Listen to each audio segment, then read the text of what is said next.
Why black and white? Well, to many, black and white is an immediate connotation of old cinema. 40s, 50s, 60s. But in a world where colour is more vibrant and defined than ever before, why choose to shoot in a colour scale that hides everything technology has evolved to capture? Well, here's my why. See, director Steven Spielberg said on shooting Schindler's List, I don't know the Holocaust in color. I wasn't around then, but I've seen documentaries on the Holocaust. And anybody who's seen any documentaries, they're all shot in black and white. It's my only reference point. You wanted this to feel real. I wanted it to feel real, and the only reference point we had, it was contextualized in black and white for anybody that watched a documentary on it. And I entirely agree. For years, I've watched documentary footage of World War II, Netflix series after Netflix series. My reference of World War II is all in black and white. And I felt it just fit the tone and set the aesthetics of the film right from the get-go. As soon as it opens on James Brown sat behind his desk in the mid-60s, you immediately get the tone of the film, and that's a theme that continues all the way throughout the war, through the echoes of his memories, back to him sat at his desk before he stands up and walks away. It's project defining, but it also comes with perks I didn't see coming.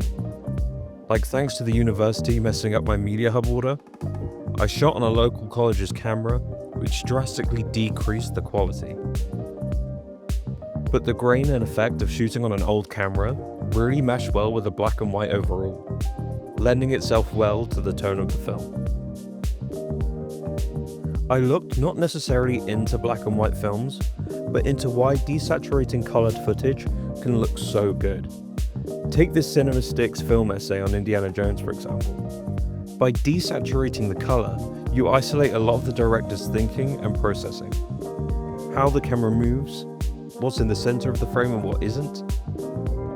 I feel when the color is removed, you don't have any of the wild colors to distract you.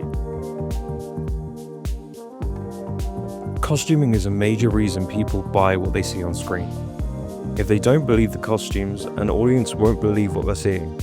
Here is Deborah Nadelman on costuming for Indiana Jones. A costume has to perfectly marry the character so that the audience buys the whole thing. The audience had to buy Harrison, even in this exaggerated heroic part, as an earthy, brilliant archaeologist. It had to look like a costume that he slept in and had worn every day of his life. I'm lucky that World War II attire is well documented, but it's definitely not available off the hanger in your local retailers. And with a non-existent budget, it's important to make whatever we can get our hands on work as well as possible. 3, 2, 1. Glasses. Nice! We did fittings and photo shoots, then added details such as James wears a leather bandolier, and they both wear headscarves to hide piercings and gloves to hide tattoos. We removed the covers off the helmets to give them a shine that looked better on camera.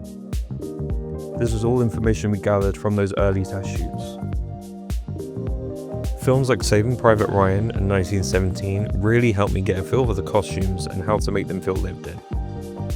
1917 in particular, with it being centered around British soldiers, gave me the perfect insight into how a major film tackled the same problem I had of making British World War II soldiers that looked believable. Imperfect cinema for many was about adapting quirky traits and achieving techniques on shoestring budgets. Whilst I agree, I feel imperfect cinema, to me, is aiming for perfection whilst jumping over natural hurdles. Like the fact I couldn't get the actors on the same day for William's death scene, or the fact I had none of the equipment that I'd booked, or the fact I fractured my ankle and couldn't move with the camera. Overall, it's about what you can create with what you have.